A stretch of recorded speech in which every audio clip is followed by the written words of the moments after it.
Boy, I tell you what, talk about going the extra mile.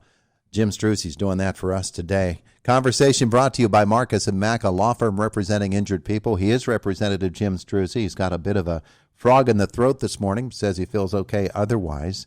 And we're glad he does because, Jim, good morning. Good morning, Todd. Thanks for having me on. I'm glad you're with us here today. I wanted you to come on specifically because we got a listener who inquired and wanted you to come on the air and talk about election security in Pennsylvania. Their concern was with H.R. 1, which is in Washington, D.C., in Congress right now. Congress considering taking over the election process from states, which the the national constitution forbids that. It gives that right to states. But it got us to wondering and got this listener to wondering, what does Representative Struzzi think about the election process, about all of the reviews going on in Harrisburg right now of how the last election went, and where does he see it going? So independent of what they're trying to do in Washington, let's get in Harrisburg where you are this morning and talk about that. The House has launched a series of efforts to really examine what went on in this past election and see how it might be improved if it went as well as could be expected or if changes need to be made. As you've watched some of these things or participated in some of these things as they are going on, what's your impression? Is Pennsylvania on the right track? Well, I think we are, Todd. And first of all, let me say that election integrity is one of our top priorities right now. We are hearing from a number of constituents across the Commonwealth, unhappy with the way the last election process went, with a lot of the last-minute changes that occurred due to the Supreme Court decisions and the governor's actions and the Secretary of State at the time making some decisions that simply didn't follow the law at the time. And so taking a step back, we realized that a lot of people have been disenfranchised. They've lost faith in the process, and we cannot allow that to occur. And so our state government committee, I'm not on that committee, but I have been participating and listening as much as possible to the hearings, is conducting a series of, I believe, between 15 and 20 different hearings to find out where are the gaps in the election process, what do we need to fix, what occurred in this last election. And I'm telling you that the general public can watch those hearings, Todd, but they have been so revealing and quite alarming, some of the stuff that's been coming out. And even I have had the chance to at least question the new Secretary of State because the former one resigned for not related to the election, but because of the child sex abuse, lack of advertising. But the former Secretary of State resigned, and it really speaks to a lot of miscues, a lot of mistakes when something like that can happen. And I think the same thing happened with our election process last year. So these hearings are starting to reveal a lot of that. And I, as I said, even had a chance to interview the new Secretary of State as part of the budget appropriations hearings. And some of the findings that we're discovering are quite shocking and really do show the need for uniform processes across this Commonwealth. And there are a number of things that we need to put into place to ensure election integrity, to make sure that every vote counts, that people aren't able to circumvent the system or to cheat, and that, we have faith in this process. Legislature last year acted on particularly the issue of mail-in balloting and made it more available. And it seemed as if a lot of folks found a few loopholes, a few ways that they could manipulate that system thanks to the changes in the law. And because of that, it got a whole lot looser in the 2020 election. And now people are saying we got to tighten that thing up because it just got out of control. Would you go along with that reasoning?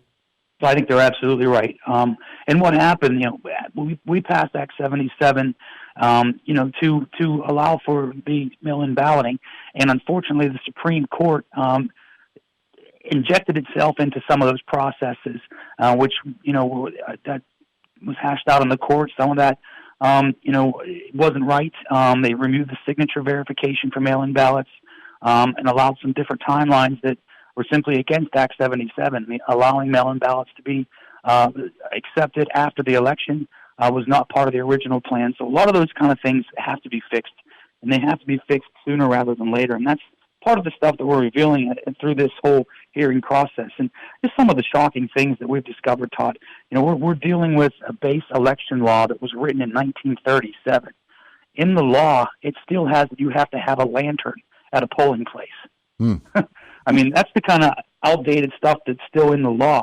And a lot of these things, as you start to peel this back, you realize that there wasn't clear direction from the Department of State. You had 67 counties basically doing 67 different things. We need to allow for some pre-canvassing, so when we do have mail-in ballots, they're counted on election day, not a week later. And that gets to the integrity of the voting process. If people are seeing the numbers change a week later, that's not integrity to me. We need election results on election day. We also discovered that there was private money being given to these different counties, including the Department of State, for advertising. Private money given to the state to advertise for voting. To me, that's fundamentally wrong. And so we're working to fix that as well. So what the result will be, and we have a few more hearings to get through, and I've been including those hearings in my weekly email for people who want to watch them. I believe most of them are live streamed, and there's a number of them coming up. But the end result will be that we have a package of bills that will address voter integrity, and we will look at things like voter ID. We will look at signature verification. We will look at pre-canvassing, and we will look at the mail-in process because it's simply, we have to do this for our country, for this state, for people to have faith in our election process, because that's the foundation of our democracy. Well, people can look at that and say, well, yes, those changes would be good and they would be needed. But if the courts have the ability to step in and ignore laws or take out certain sections of the law, insert whatever they want, then there's a separation issue there, isn't there? Well, there absolutely is. And there are a number of us that believe the Supreme Court overstepped its authority in making some of those decisions. They are not supposed to write the law. We are. And they are supposed to carry out the law. And unfortunately, they made some decisions that went against the existing law. And there's a lot of discrepancy. And I think that's why it's so important when you're looking at elections. You know who you're voting for when it comes to the Supreme Court and the judiciary system. And that's something that we need to address also. It's scary the way some of these things have occurred and have been allowed to occur. And we're doing our best, and I want the listeners to know that we are doing our best here in Harrisburg to make sure that people have confidence in the election process. I'm doing what I can, even though I'm not on the state government committee. I'm paying as close attention as possible, and I'm meeting with the chairman, and I actually spoke to Chairman Grove, who is the head of the state government committee, yesterday on some of this stuff, and he gives us frequent updates. We are doing everything we can to fix what broke last election and make sure moving forward that these processes are sound and that every vote counts and every vote counts once. I apologize for torturing you with making you use your voice here, but I do have just a question or two more. One of those is the unhappiness that we're hearing out of the state Senate and that we are now hearing from other sources, outside sources, over the governor's language or the Wolf administration's language on the constitutional amendment issue having to do with emergency declarations and how manipulative that language can be, comparing it to what happened in 2016 when there were court challenges. Now, the Republicans are not going to challenge what the governor put on the ballot this time, but does that distress you at all? Yeah, it really does, Todd. I think they're trying to mislead people, confuse people, and we've tried to put some information out there. I had a segment in my email last Friday on the constitutional amendments, and there's a website. We've created a website for people who want some clarification, sort of deciphering the language that they created and getting down to the nuts and bolts of what these amendments are. And I do want to reiterate, because I've had a few constituents reach out to me, that everyone, regardless of political affiliation, can go to the polls and vote on these amendments. So it doesn't matter if you're Democrat, Republican, Independent.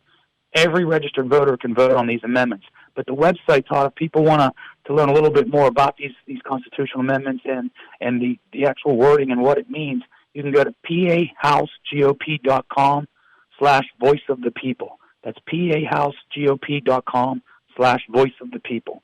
All right, very good. And final question for you. Are you actually watching anything happening with H.R. 1 in Washington, and do you have concerns about that? Absolutely. I watch as much as I can.